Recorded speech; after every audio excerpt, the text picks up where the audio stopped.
All right, y'all. Diving into more reading here.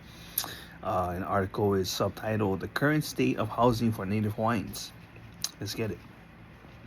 Housing issues for Hawaiians are multifaceted, but there are three common themes: few affordable housing options, inadequate financing, and the lack of access to priority housing exclusively for Hawaiians.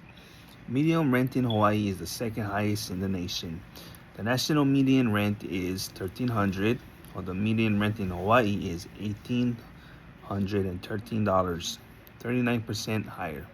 On average, Hawaiian households are larger than non-Hawaiian households for both homeowners and renters, and total household income for Hawaiians lags behind the overall state population.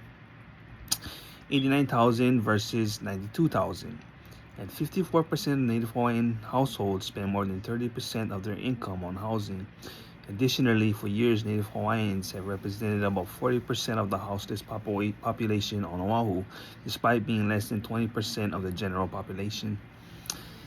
Exasperating the lack of housing availability between 2018 and 2023, DHHL leases flatlined, growing by just over 1%, while the number of applicants on the waiting list rose about 3.5% from around 28,000 to 29,000. According to a 2020 study, the number of DHHL applicants earning less than 80% of the housing and urban development area median income increased to 51%, meaning more than half of DHHL's waitlist may not qualify for a turnkey housing unit. That's sad, man. 2017 HUD report found that overall, the Native Hawaiian population faces greater levels of disadvantage than the residents of Hawaii population. And HHCA, Hawaiian Homes Commission Act, beneficiary households on the wait list face even longer challenges. By contrast, Hawaiians currently living on the Hawaiian homeland have higher incomes and face housing affordability issues less often.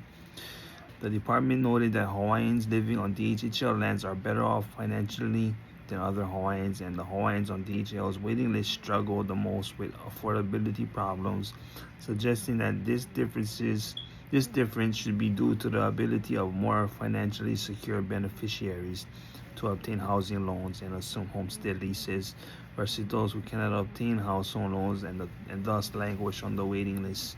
Nevertheless, the report confirmed that the benefit of digital housing and supports continuous and increased funding for infrastructure, housing development, and housing assistance for low-income HHCA beneficiaries. And that was a kind of bleak outlook, man. But it's the truth, printed right here in black and white. All right, we be back, y'all.